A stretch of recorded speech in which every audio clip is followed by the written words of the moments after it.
है, सबसे धनी म्युनिसिपल कॉर्पोरेशन।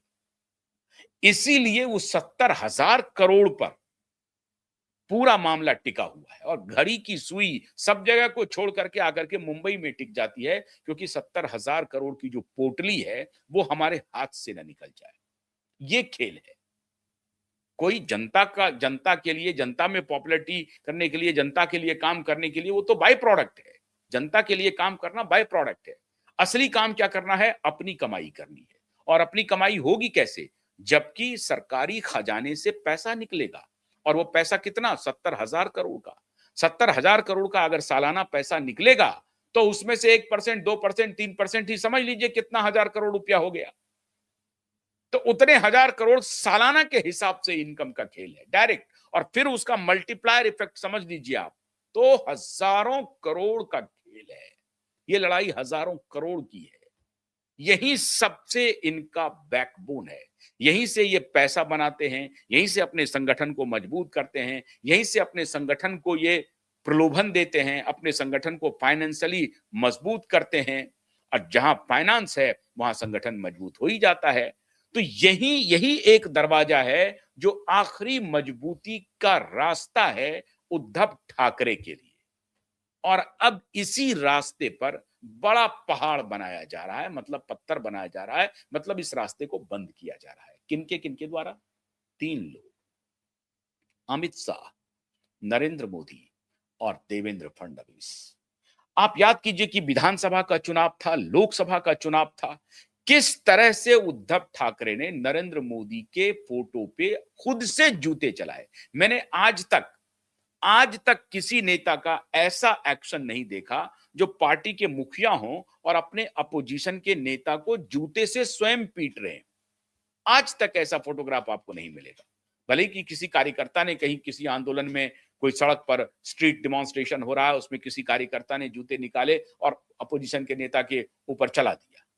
लेकिन कोई नेता, चाहे वो कांग्रेस का हो, एनसीपी का हो, बीजेपी का हो, किसी भी पार्टी का, एसपी का हो, आरजेडी का हो, स्टालिन की पार्टी का हो, जेडीयू का हो, कहीं जितनी पार्टियां हैं देश में, आज तक आपने किसी भी उस पार्टी के जो मुखिया हैं वो अपने अपोजिशन नेताओं के फोटोग्राफ पर जूते बरसाएं, ऐसी तस्वीर कभी नहीं आई।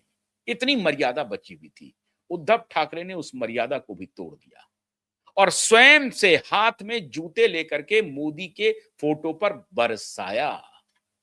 आपको क्या लगता है कि नरेंद्र मोदी ये भूल जाएंगे कि इस तरह से अपने मर्यादा को तार तार किया उद्धव ठाकरे ने? नरेंद्र मोदी भूल जाएंगे इस बात को? बिल्कुल नहीं भूलेंगे। बात यह चल रही थी कि बाला साहब ठाकरे के साथ जो एक रिलेशन था भारतीय जनता पार्टी का, उस संबंध का के बोझ के तले मोदी, शाह और फडणवीस, आप समझिए कि दांत उंगली दबा करके रह जाते थे, गुस्से को नियंत्रित करके रह जाते थे, लेकिन इस बाप बेटे पर एक्शन नहीं लेते थे। अब ऐसा एक्शन होने जा रहा है जिसकी कल्पना आप और हम नहीं कर सकते। इतना बारीक एक्शन, इतना बारीक। और इसीलिए कभी-कभी हमारे दर्शक ये कहते हैं कि अरे मोदी तो मिले हुए हैं, अमित शाह तो मिले हुए हैं, फडणवीस तो मिले हुए हैं। हम और आप जिस तरह से सोचते हैं, राजनेता इस तरह से नहीं सोचते हैं। हमारी आपकी खाल बहुत पतली है, राजनेताओं की खाल बहुत मोटी है। असर देर से होता है और वो असर नहीं होता है। वो सब कुछ देखते रहते हैं, सुनते रहते हैं, शांत रहते हैं, वक्त का इंतजार करते हैं और उसके बाद अपना काम तमाम कर देते हैं और फिर ऐसा वॉर करते हैं कि जिंदगी में फिर वो उठने लायक नहीं होते। मोदी, शाह और फडणवीस के स्टाइल को आप यही समझ लीजिए। इतना हाय तौबा मचा, दिशा सालियान केस में एफआईआर नहीं हो रहा है, एफआईआर नहीं हो रहा है, एफआईआर नहीं हो रहा है, लेकिन सरकार इस पूरे मामले को खास तरीके से लंबित करते जा रही है। और अब जानकारी मिल रही है कि सरकार लंबित इसलिए कर रही है क्योंकि वो नहीं चाहती है कि उनके ऊपर ये दाग लगे कि बाला साहब ठाकरे के पोते और बेटे के खिलाफ भारतीय जनता पार्टी विंडिक्टिव है। मोदी, शाह और फडणवीस विंडिक्टिव हैं।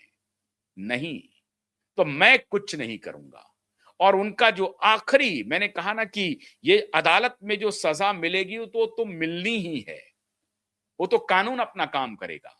लेकिन एक जो नेचुरल जस्टिस करना है और एक जो पॉलिटिकल जस्टिस करना है, नेचुरल जस्टिस भी होगा और पॉलिटिकल जस्टिस जो करना है, उसके लिए चौसर पे चाल चले जाते हैं, शतरंज की बाजी बिछाई जाती है और शतरंज की बाजी शाह, मोदी और फडणवीस ने बिछा दी है।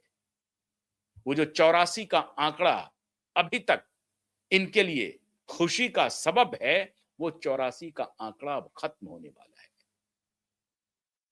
म्युनिसिपल कॉरपोरेशन ऑफ मुंबई इनके हाथ से जाने वाली है, बिसात बिछ गई है।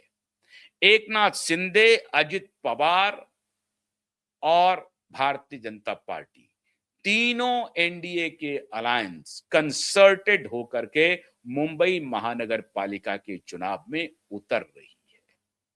बड़ी पार्टी भारतीय जनता पार्टी होगी, इसमें किसी को शक नहीं रहना चाहिए। इस बार यह